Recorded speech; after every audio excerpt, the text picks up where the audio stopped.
is something seriously wrong going on when it comes to sports. The integrity is more questionable now than it has ever been before. Late last month, as we all know, Jontay Bilips, Terry Rozier, Damon Jones, all arrested for illegal gambling. In Damon Jones' case, in Jontay Bilips' case, in Terry Rozier's case, we're talking about fixing. What if you found out that the last close game you watched, the one that had you on the edge of your seat, was completely fake? What if the players on the court weren't just athletes competing for a win, but actors following a script written by criminal bettors? This isn't a conspiracy theory anymore. It's the shocking new reality of sports. The integrity of the game is being dismantled right in front of our eyes, and it's happening at every level. Late last month, the sports world was rocked when names like Bilips, Terry Roier, and Damon Jones were arrested for illegal gambling.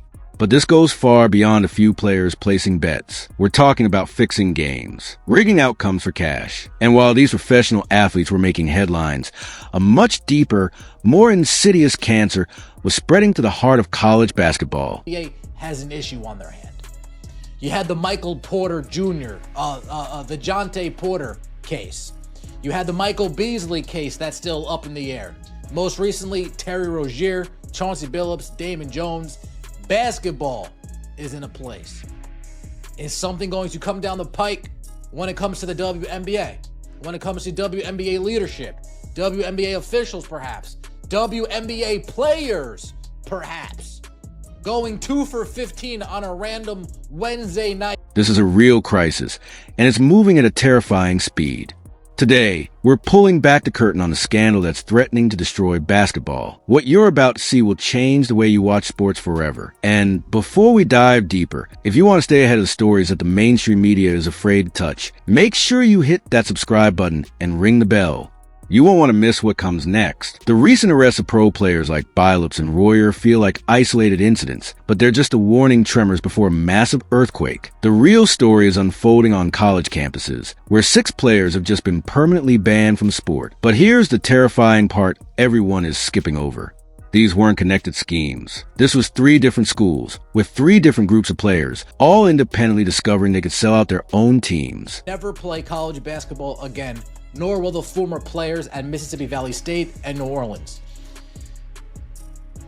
Sedquavius Hunter, Daquavian Short, Jamon Vincent, Donovan Sanders, and Alvin Stredrick.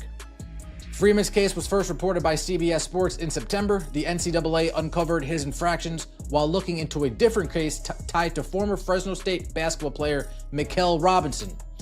Records on Robinson's phone indicated that on 4 separate occasions between November and December 2024, Freeman knowingly provided information to Robinson, who was betting on Freeman through daily fantasy sports accounts. According to the Committee on the Infractions Report, Freeman also knowingly provided information on at least 2 occasions to his then-girlfriend, who was also betting. It means the opportunity for corruption is so obvious, so tempting, that it's erupting everywhere at once. And if you think this is just a college problem, think again. The NBA is dealing with the Jontay Porter case, and MLB had pitchers like Emanuel Claure and Luis Ortiz indicted for deliberately throwing pitches to manipulate prop bets. This is a systemic infection. But to understand how deep it goes, we have to start with one player at Arizona State who thought he could outsmart the entire system. The arrest of established professionals should have been a 5-alarm fire for every sports league. When you have athletes at the pinnacle of their careers, individuals already making life-changing money, engaging in this kind of behavior, it signals a profound cultural sickness. It tells every young player coming up to the ranks that the temptation isn't just for the desperate. It's a lure for anyone who thinks they can beat the system. NCAA's finding. A student athlete reported overhearing Sedquavius Hunter and Daquavian Short and Jamon Vincent discussing a third party placing a bet for them on their December 28, 2024 game. The same student athlete reported that during a timeout near the end of the game, Short instructed him not to score any more points. Hey, play some bets. Don't score any more points so my bets can hit. Don't score any more points so the people who I told to bet on this can hit. The 3 players were suspended at the end of January last season and never played again. The cases of Bilips and Roier, allegedly involved in fixing games and rigging prop bets, demonstrate a chilling evolution from simple gambling to active manipulation. This isn't about a player betting on a different sport. This is about a player becoming a puppet master of his own performance, turning his talent into a tool for fraud. And when that mindset trickles down to the college level, where athletes have far less financial security and are surrounded by the constant, normalized advertising of sports books, the conditions for a scandal are perfect. The 6 college bans aren't an overreaction. They're a desperate containment effort for a plague that's already spread. This is as blatant as you can get when it comes to fixing games, rigging outcomes, jonesing the system, if you will. At MVSU, Mississippi Valley State, the NCAA claims it found more of the same, albeit in another scheme that was unconnected to the activity at University of New Orleans.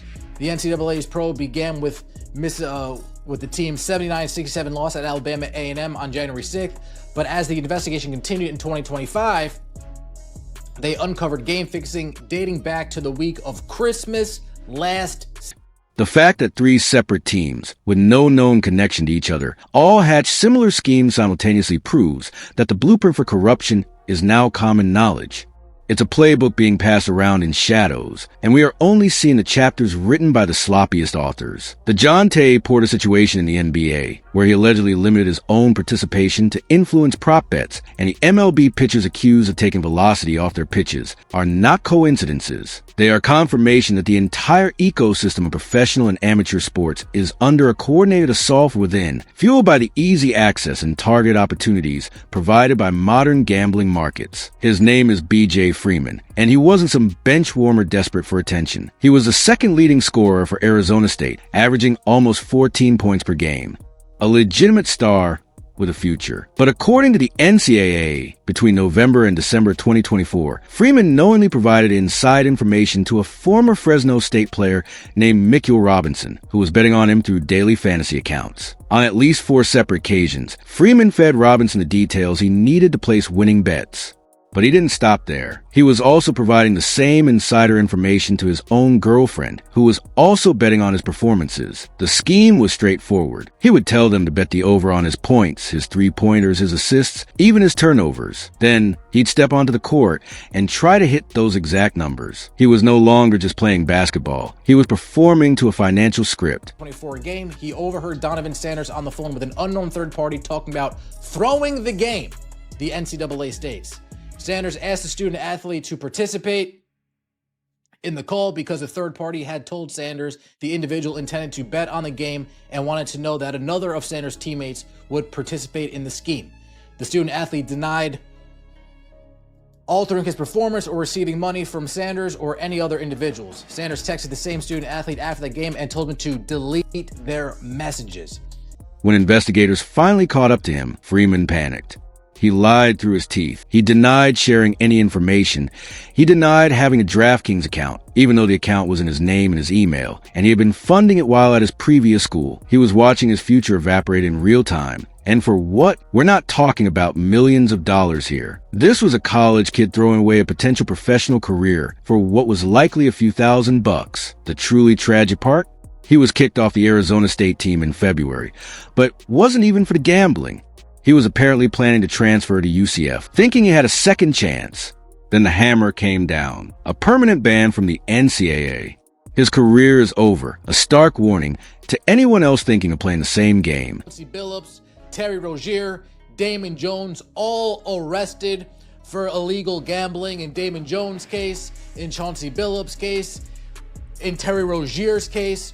We're talking about fixing games. We're talking about rigging prop bets for benefits of others, illegal behavior. In MLB, in Major League Baseball, we have Emanuel Claure and Luis Ortiz getting indicted on charges of rigging pitches, throwing balls purposely, taking heat off pitches to hit certain prop bets. And over the weekend... But as brazen as Freeman's actions were, they were nothing compared to the sheer audacity of what was happening at the University of New Orleans. The psychology behind Freeman's downfall is a fascinating and dark study. Here was a player with everything to lose, yet he engaged in a scheme that was almost guaranteed to be discovered. The need for instant gratification, the feeling of being smarter than everyone else, the belief that he was just gaming the system in a way that didn't directly hurt his team. These are the justifications that likely swirled in his mind. By focusing on over bets for his own statistics, he could tell himself he was still trying to play well, that he was still helping Arizona State win. But this is the insidious nature of prop bet corruption. It fractures a player's focus. Instead of being solely dedicated to the team's outcome, a part of his mind is now dedicated to a personal statistical checklist. Did I get my third assist? Do I need one more turnover? This divided loyalty is a poison to competitive sports. The fact that he involved his girlfriend pulls the entire scandal into a more personal, dramatic realm. It wasn't just a transaction with a shadowy figure. It was a shared secret, a conspiracy that extended into his personal life, making the eventual exposure all the more devastating. And you have to ask yourself, this guy shoots 85% from the free throw line. Why is he shooting so bad today? This guy finishes around the rim at a 60% clip. Why can't he hit a layup today? And then when you double that onto the women's basketball side, you just told me that this player was one of the best in the league. Well, why does she look incapable of making layups? Why does she look incapable of dribbling the ball? This player never fouls out of game. Why is she fouling out today? There's no difference in the defense she's playing today than she usually plays. His decision to lie to investigators was the final, fatal error. It transformed a serious rules violation into an act of profound deception, showing a complete lack of remorse and a willingness to continue the cover-up. The permanent ban was not just for betting. It was for the entire web of lies he spun. His story is a modern Greek tragedy, played out not on a stage, but on the hardwood, a cautionary tale how a few moments of poor judgment can incinerate a lifetime of work and dream an instant. This is where the line between gambling and outright game fixing was not just crossed, it was obliterated. The NCAA's report contains a detail so shocking it's hard to believe. A student athlete came forward and reported that he overheard players Kevius Hunter, DeQuavian Short, and Jamin Vincent discussing a third party, placing bets for them on their December 28th game. But that was just the prelude. The same athlete reported that during a timeout near the end of that very game, DeQuavian Short turned to him and gave a direct instruction. He told him, "Don't score any more points so my bets can hit." Let that sink in for a moment. In the middle of a live game, with coaches and cameras everywhere, a player was instructing his own teammate to stop playing to win, so that his illegal bets would pay out. The nerve is absolutely insane. But it gets worse. These players weren't even trying to be subtle. They were having full-blown conversations about throwing games where any of their teammates could hear them. And then there's the digital paper trail. Text messages from Jamin Vincent's phone showed him literally texting people with instructions to bet on the game because, and this is a direct paraphrase, they planned to throw it. Who is reckless enough to put that in a text message? The investigation found they attempted to manipulate the outcome of their games 7 different times. 7 games where fans bought tickets, where bettors put their money on the line, all while the players had already decided the result before the opening tip-off. This wasn't a secretive plot. It was a brazen assault on the very concept of a fair competition. The audacity displayed at the University of New Orleans points to a level of normalization that is perhaps the most frightening aspect of this entire scandal. For a player to feel comfortable enough to issue a command to fix a game during a timeout suggests that in his mind, this behavior was not an earth-shattering risk, but a calculated move among conspirators. Imagine the position of the teammate who received that instruction. In the heat of competition, surrounded by the sound of the crowd and the exhortations of coaches, he is confronted with a moral crisis that no young athlete should ever face. Does he obey his teammate and become complicit?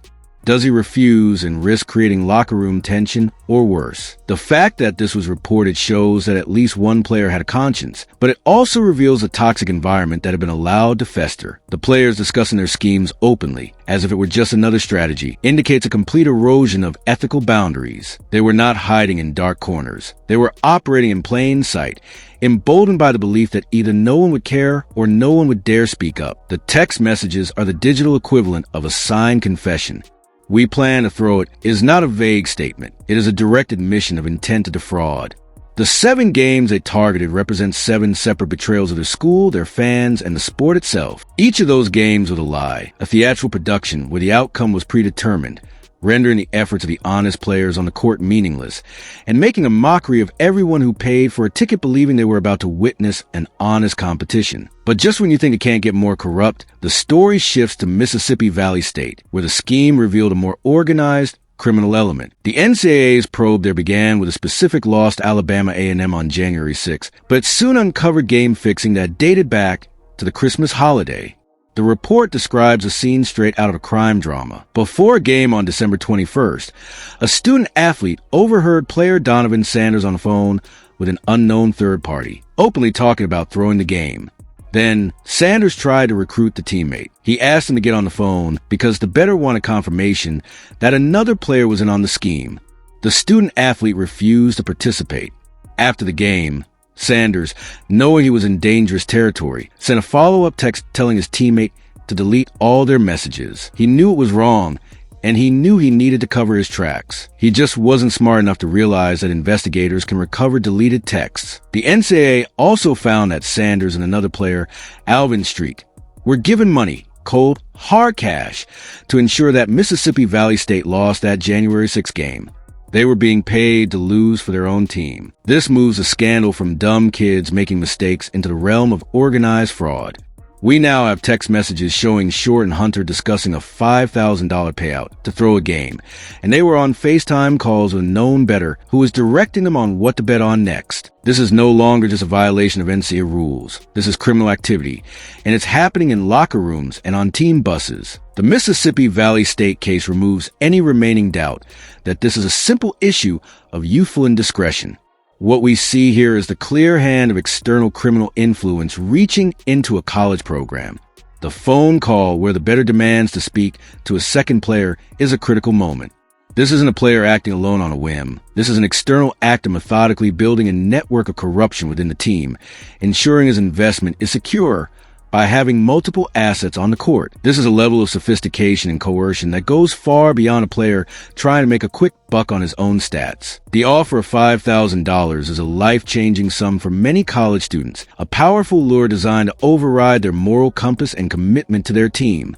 The FaceTime calls add another layer of chilling intimacy to the scheme. The bettor isn't a faceless entity but a direct commander, giving real-time instructions and creating a sense of obligation and fear. Donovan Sanders' attempt to recruit a teammate and his subsequent instruction to delete messages reveal a mind that is fully aware of the legality of his actions. He was not confused about the rules. He was actively trying to evade consequences. When players are being paid cash to ensure their own team loses, the very foundation of sport, that both sides are trying their best to win, is completely destroyed.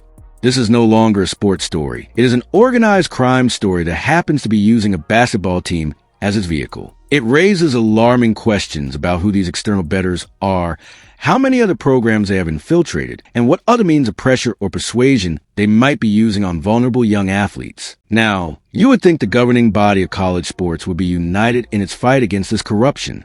But the NCAA's response is riddled with a hypocrisy that will make your head spin. They came down hard on these 6 players, and rightly so, handing out permanent bans that end their college careers.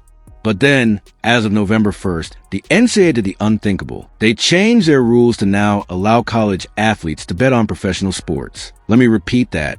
The same organization that just ended 6 lives for gambling-related offenses is now actively encouraging college athletes to gamble. They're getting them into the habit, normalizing the apps, teaching them to follow the odds, and then acting shocked when that gambling addiction spills over into their own games. It's like giving someone a bottle of vodka and then arresting them for drinking and driving. The insanity doesn't stop there. Look at the sports media. ESPN reports on these scandals with the ESPN Bet logo plastered all over the screen. Countless podcasts and shows are sponsored by DraftKings and FanDuel. The entire ecosystem is being funded by gambling money, creating a culture that screams that betting is a normal, fun part of sports fandom. But when the players, the young kids at the center of this multi-billion-dollar industry, get caught doing what the system encourages them to do, they are thrown to the wolves and labeled as criminals. The system is fundamentally broken, and the people in power are making far too much money to ever truly want to fix it. The NCAA's decision to allow betting on professional sports is a catastrophic failure of leadership that effectively gaslights every student-athlete under its purview. The message is convoluted and dangerous. Gambling is a fun, harmless hobby, but only on these specific games. The moment you cross this arbitrary, invisible line, your life is over. This completely ignores the psychological reality of gambling addiction and the power of habit. By giving it official blessing to sports betting, the NCAA is actively introducing athletes to the very platforms and mechanisms that can lead to their ruin. They are creating a gateway. An athlete starts by betting on an NFL game, then gets more involved, starts following lines more closely, and then, faced with financial loss or the temptation of inside knowledge, makes the leap to betting on his own sport or manipulating his performance. The NCAA is effectively providing the match and the gasoline, then expressing shock when a fire starts. The complicity of the sports media is equally staggering. Networks like ESPN, which once acted as journalistic entities, are now partnered with the very industry they are supposed to be scrutinizing. How can a reporter critically investigate a gambling scandal when their own employer's logo is ESPN Bet? The analysis becomes conflicted, the condemnation softened, because to truly attack the root of the problem would be to attack a key revenue stream. The players are the most disposable part of this lucrative machine. They are simultaneously the target of relentless advertising from gambling companies and the sacrificial lambs when that advertising works too well. This creates an impossible environment where young people are set up to fail, all so that massive corporations and sports organizations can continue to profit from the gambling gold rush. And this brings us to the most unsettling question of all. If this is happening so openly in college basketball and has now reached the pros, where else is it happening? The commentator in our original transcript pointed a finger in a direction no one else is looking: the WNBA. He asked a chilling question. What's stopping players from running the same schemes of a league that doesn't have the same level of scrutiny, the same army of investigators, or the same relentless media coverage? Think about it. When a WNBA player goes 4 for 15 on a random Wednesday night, the narrative is always she had a bad game, or it was a tough matchup. But after everything we've learned, you have to wonder, is it really a slump, or is it a calculated performance? This player never fouls out, so why did she pick up 5 fouls in 3 quarters tonight? This star is an 85% free throw shooter, so why did she go 3 for 10 from the line? There's no different defense being played against her. We've been trained to accept inconsistencies as part of the game, but corruption hides in those inconsistencies. The WNBA, with its growing popularity in betting markets, could be the perfect environment for this kind of manipulation to thrive undetected. This isn't an accusation against any specific player. It's a warning about a system that is vulnerable. For every player dumb enough to text, "We plan to throw it," there's likely another player smart enough to just have a strategically bad night, leaving no evidence behind. The vulnerability of the WNBA to this kind of corruption is not a reflection on the league's athletes, but on the ecosystem of oversight and attention that surrounds it. With less national media spotlight and a historical lack of the immense investigative resources dedicated to the NBA, the potential for malfeasance to go unnoticed is significantly higher. A player having an off night in the WNBA is less likely to trigger a deep dive from analysts and reporters simply because there are fewer of them watching every single game with a critical eye. This creates a dangerous opportunity. The financial disparities in women's sports, while improving, could also make a lure of 5-figure payout to manipulate a prop bet or a game outcome even more powerful than for a male NBA player earning tens of millions.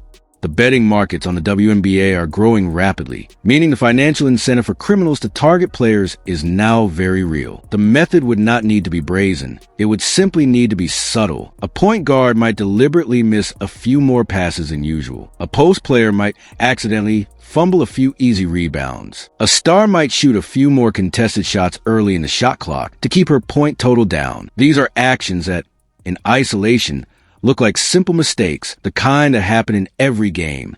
But when coordinated and directed by an outside bettor, they become a powerful tool for fraud. This creates a paranoid but necessary shift in how we view performance. The question is no longer just is she good, but is this performance authentic? Once that doubt is seated, as it has been in the men's game, the bond of trust between the fan and the athlete is fractured, perhaps irreparably. So where does this leave us? The NCAA determined that these 3 cases were unconnected.